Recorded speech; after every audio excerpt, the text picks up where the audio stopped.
Que a paz de Jesus esteja em nossos corações. É um grande prazer estarmos aqui hoje. Eu sou João, da área de estudo da Federação Espírita de Mato Grosso do Sul e do Centro Espírita Constantino, em que, sem realizarmos um reforço escolar, buscamos aprovar crianças em concurso de escolas públicas e privadas locais, né? Com auxílio de empresários. Temos aí mais de 80 crianças aprovadas em concursos, crianças de bairros carentes matriculadas em excelentes escolas da cidade, né? O objetivo aqui hoje é estudarmos um pouco a respeito da vida de Paulo. Primeiramente, a finalidade do estudo a respeito de Paulo são 4 finalidades. A primeira é que nós aprendamos a respeito do que é fidelidade, do que é transformação e do que é atenção. Depois eu falo da 4ª finalidade. Então, a princípio, que nós aprendamos a ser fiéis, né? Porque será que somos fiéis? Emmanuel diz isso, que uma das finalidades é que nós aprendamos a ser fiéis. Que nós efetivamente demonstremos, através de testemunhos durante toda a vida, mesmo diante das lutas mais acerbas, das maiores dificuldades, e diariamente da nossa efetiva transformação. Nós nos dizemos espíritas e às vezes criamos diversos critérios para nos julgarmos espíritas. Mas diz Kardec que o espírita é aquele que faz o esforço para domar as más inclinações. E um exemplo de transformação significativo é o exemplo de Paulo. E de atenção àquilo que ele deve realizar em cada oportunidade, né? Mas que nós estamos, diz Emmanuel, muitas vezes suplicando, estando ausentes do trabalho. Ora, então ele coloca isso como uma contradição, que não faz muito sentido nós suplicarmos para nós benesses divinas estando afastados do trabalho. De certa forma, a gente tem então que participar de uma corrente de prática do bem, né?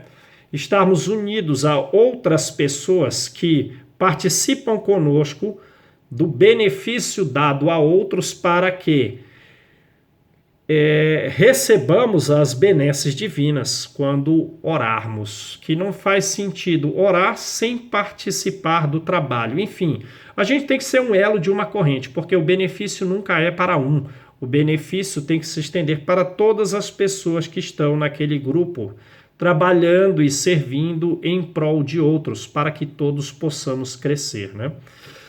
E alguém pode falar assim, mas Paulo foi alguém que recebeu uma visita direta de Jesus.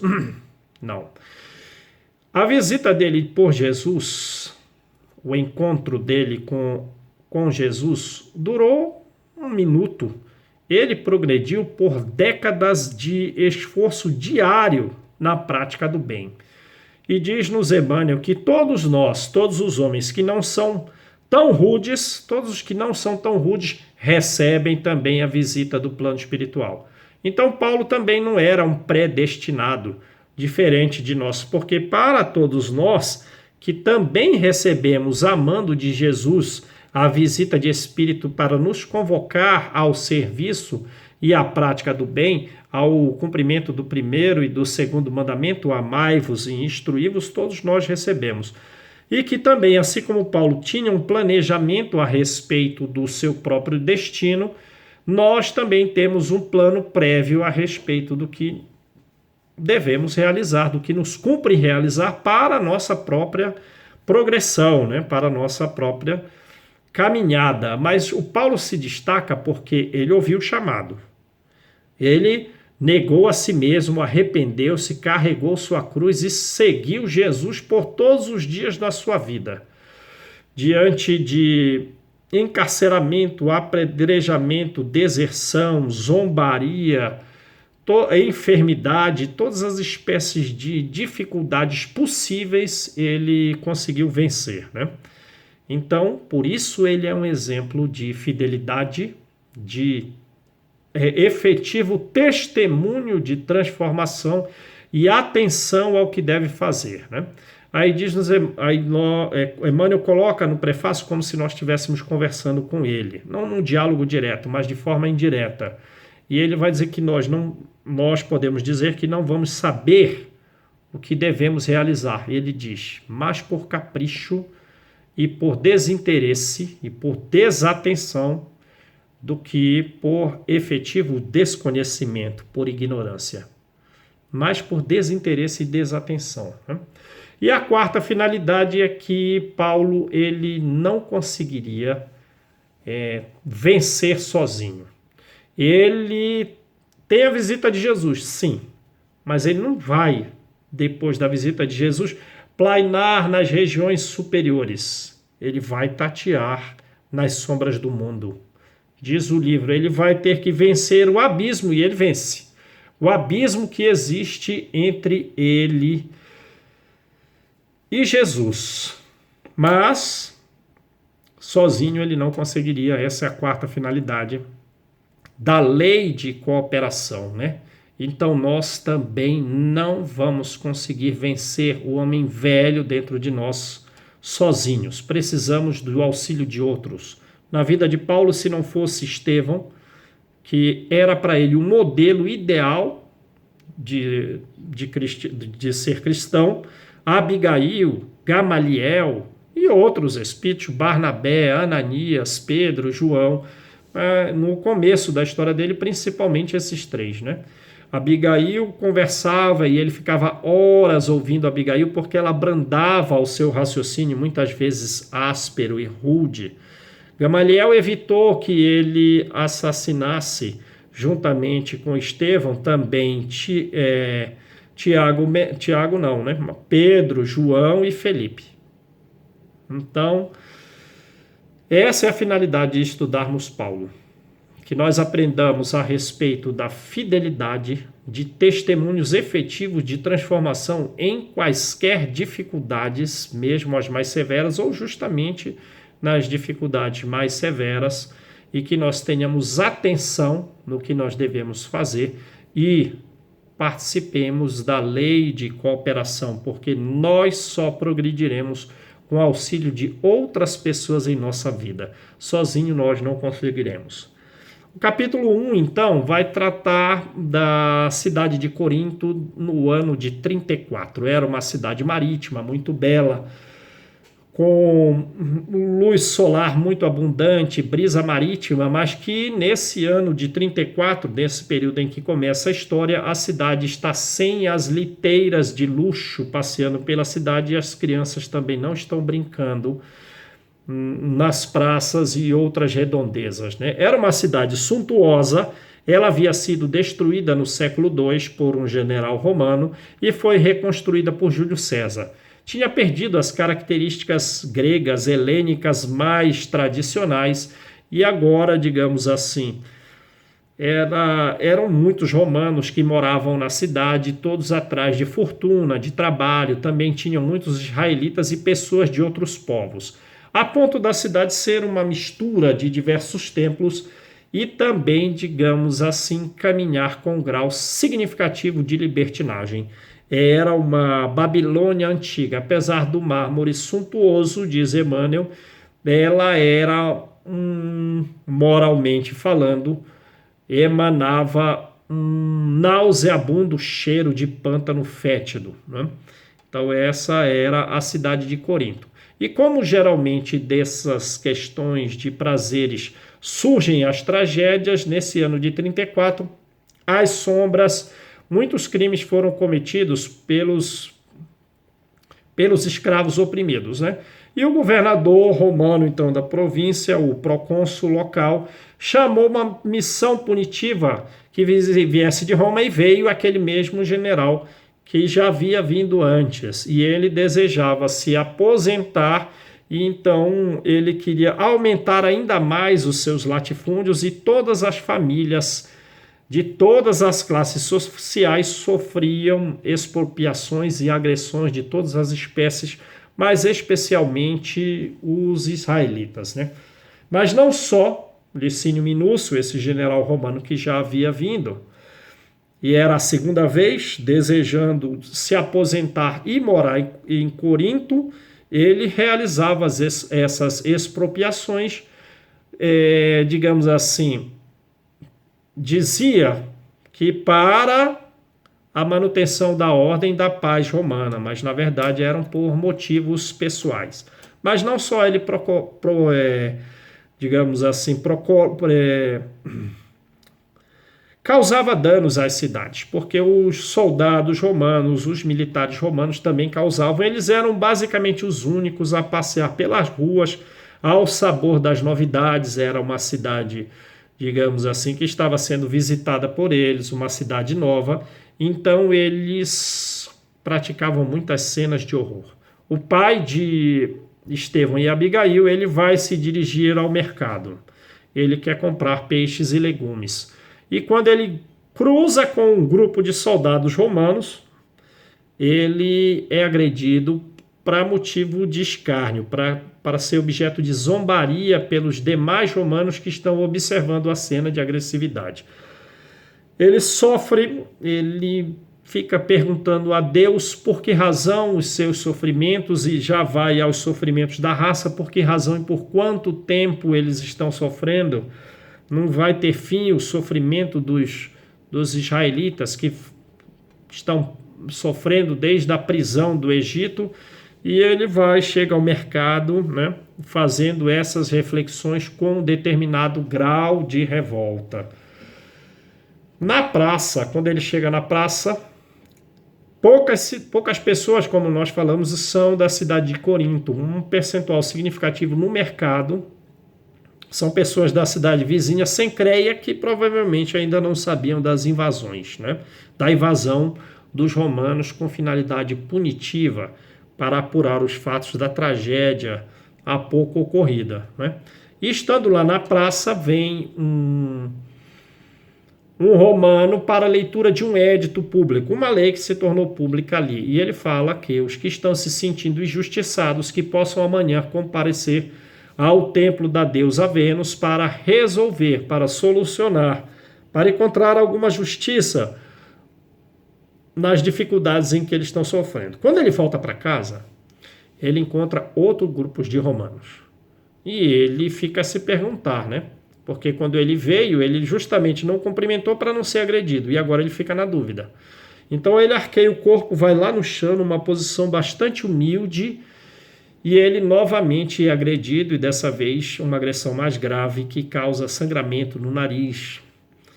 E ele também vai revoltado. Quando ele lembra dos filhos, ele, digamos assim, adquire um senso maior de tranquilidade, de bom senso. E ele vai em direção à casa, é atendido pela filha Abigail, ela tem mais ou menos 18 anos. Depois ele encontra o filho, que é Estevão. As características de Estevão narradas no livro é que ele tem gestos comedidos, ele tem um caráter sério, ele tem um nível intelectual alto, assim também como um nível moral.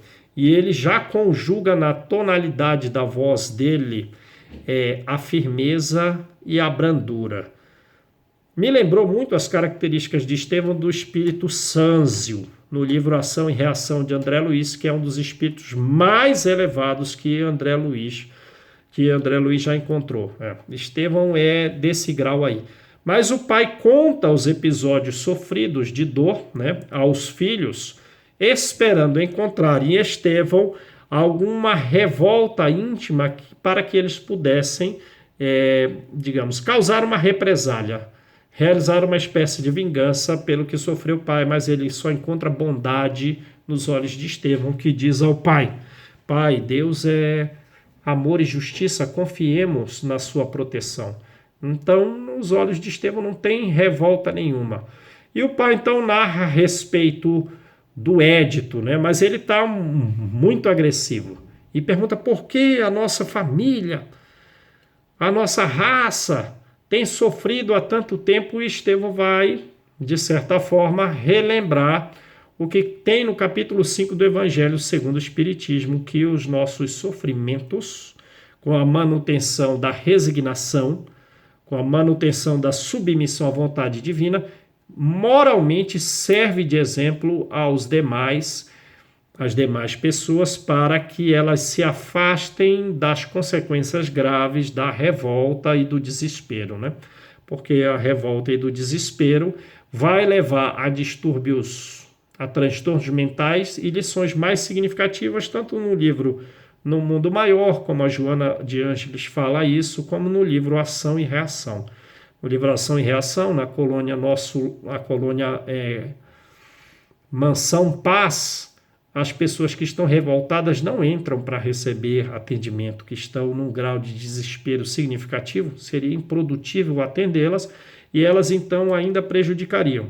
Estevão vai falar então mais ou menos isso. Ele vai dizer que essas agressões que o povo está sofrendo são antigas, que no Egito as crianças, né,